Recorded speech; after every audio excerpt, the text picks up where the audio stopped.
This is not just a warning, this is a deadline without a date. And it is coming straight from Tehran this time. Complete disaster if. Now, that is the phrase now being echoing across the diplomatic circles. Iran's Foreign Minister Abbas Araghchi has delivered a blunt message to Washington: choose diplomacy or risk the entire region on fire. No soft language, no ambiguity here, just consequences. You're watching Times XP. It's me, Dhriti Yatri, and let's slow this down and understand what Iran is really saying here. Tehran says the doors to the nuclear deal is still open, but here's the catch.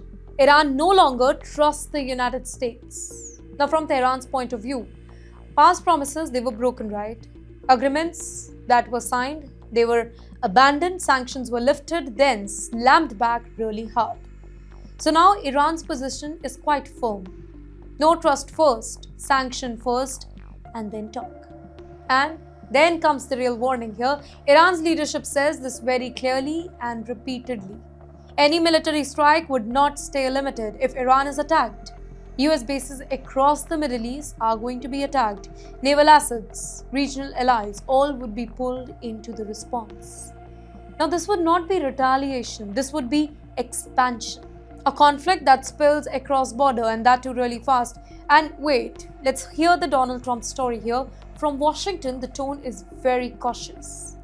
Donald Trump signals optimism. He says a deal is possible. He hints that diplomacy can still work. But at the very same time, military options are not off the table either. This is classic pressure politics. Talk with one hand, prepare with the other. And now watch the diplomatic backrooms, because this is where the things get really interesting. Qatar is stepping in. In fact, Egypt is stepping in. Quiet mediators, silent messengers, trying to cool the temper before the words turn into orders. This is shuffle diplomacy, urgent, discreet, and relentless, because everybody who's involved knows one thing very clearly here. Once missiles fly, diplomats become irrelevant. So, the stakes are high. This is not just about ultimatum or any sort of sanction here.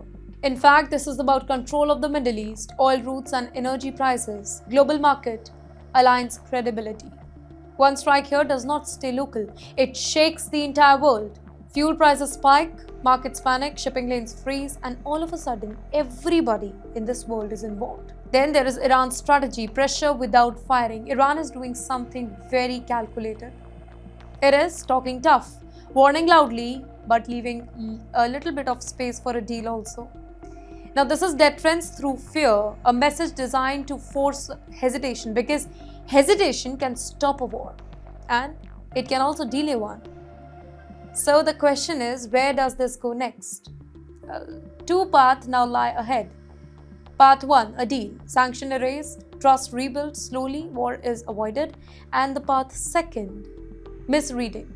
A strike, a response, alliances activated here, and suddenly the Middle East explodes. In the end, here's the conclusion. This moment is actually fragile. Words matter, signals matter, timing matter, because world teaches us something very uncomfortable. The most devastating wars often begin when leaders believe the both sides will blink. The world is watching and waiting, because the next move may decide whether this ends at the table or on the battlefield.